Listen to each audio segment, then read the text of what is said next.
Good morning guys, good morning. Magluluto tayo ngayon ng isda guys. So, prituhin natin yan. Asuos sa kaarungan. Ayan yung kamatis, sibuyas, bawang. At yung lulutuin natin guys, so upo. Naputol ko na. Ipakita ko lang sa inyo guys. Yan. Yan yung ulam natin ngayon. Yung ginisang upo. Igisa natin sa pritong isda. Yan guys. Guys, yan na yan. Mga rekado natin guys, so sa paggisa ng upo. At yan ang prituhin muna natin guys, bago natin igisa sa upo. Yan guys, so maya na lang. Magprito na tayo guys ng isda guys.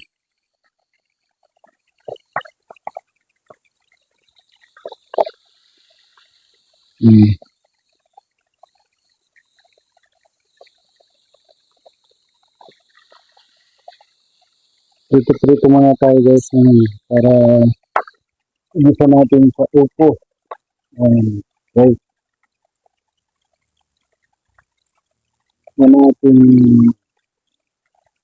luto for today, ginisang upo with pritong isda. Yan guys, sarap yan guys. Tiga-apat pala silang piraso, kaya gigisa lang natin guys sa upo. 4 na pirasong isda lang para yung iba prito naman. Pag gusto mag-prito, prito. Kung gusto nang yung isang upo, doon sila. Diba guys? Ganun lang naman yun. Alam mo naman yung mga fish ng mga bata, diba? Kahit malalaki na yun, mga aso pa rin yung kumain. Guys, prito na tayo guys. Ayan.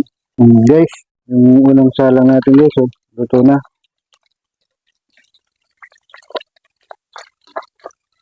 Inuuin na natin guys. Ayan. Kailangan natin guys ng bago. Guys.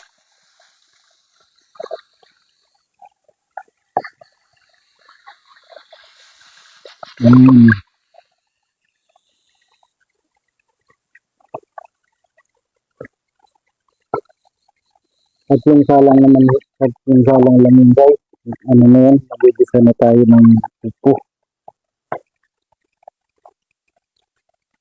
Yan ang ulam na siniyon. Ginisang upo. Guys. Yan guys, yung mga simpleng ulam sa Bicol. Yan guys. Guys, ito na yung pangalawang salang guys.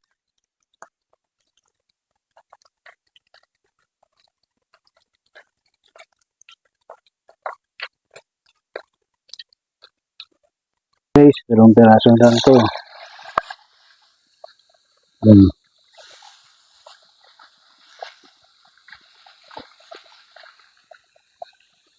Yan, lutuin na natin guys. Lutuin na natin ang putuin guys. Para tayo ay makapagisa na.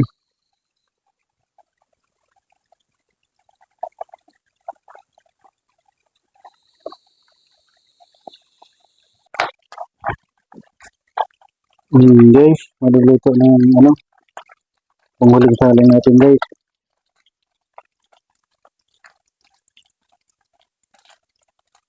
Guys,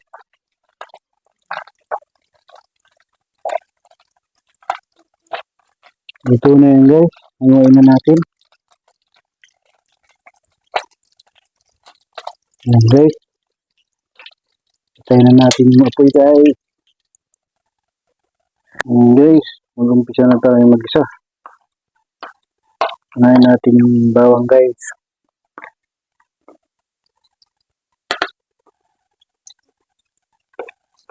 Yung mantika guys, yung pinagprituhan naman yan ng isda. Hindi naman yan guys.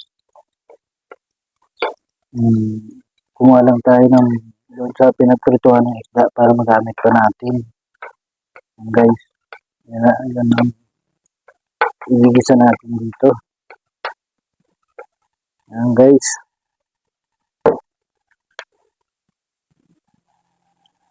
Ngayon natin guys, yung sibuyas guys.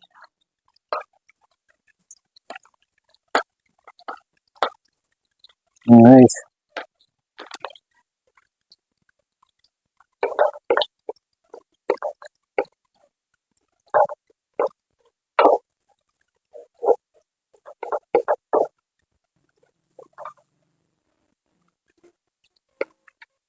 Guys, mayroon na yung mga sasakyan sa labas.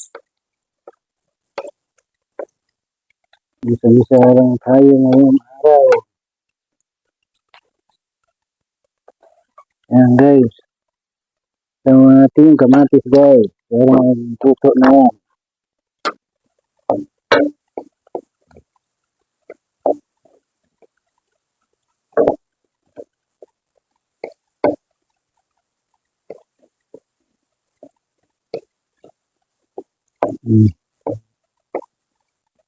Ayan guys. Ayan naman guys. Ayan guys. Lagay na natin guys yung 4 na piraso guys. Panglawak natin sa sa upo. Ayan guys. Yung panglawak natin sa upo. At ibigyan natin guys.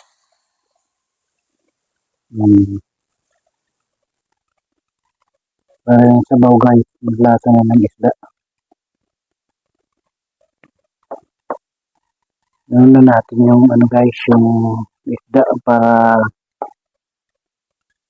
yung sabaw niya ay lasa na. Okay. At sabay na rin natin ito guys, yung upo guys, para yung niya, na rin kasi magtutubig pa naman itong upo eh. Yan guys. Yan guys. Baka man kayo na bakit nauna naman ang isda. Kanya-kanyang luto kasi yan guys. Walang nasa isip yung gawin mo.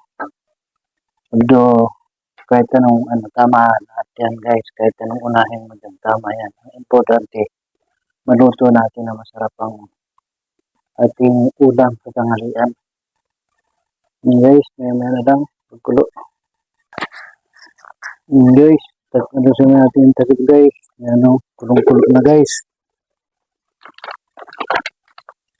Kulo-kulo na ang ating limusang upo guys. Yan, madali lang naman kasi yan maluto guys. Lagyan natin ng magic guys. Tigas na yung magic sa loob. Kaya kunti na lang kasi yan guys. Ilusin na natin kasi kunti na naman laman yan. At paminta guys. Lagyan natin ng kunting paminta. Yan guys. Para may kunting siya ang ng paminta. Hindi mo ang yan. Wala naman dito. Alam mo naman. Guys, yun nating ulam ngayon. Guys. Wow guys, ang sarap.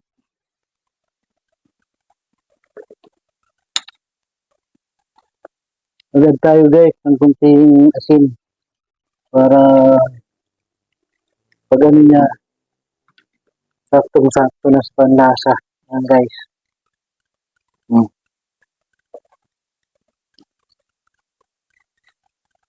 Yan guys.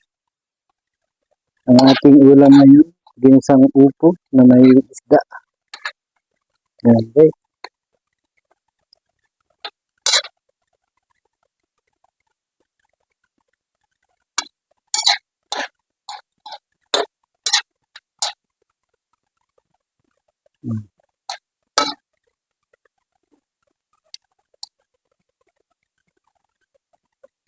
Guys, malapit naman tayo makaluto ng tanghalian. Yan.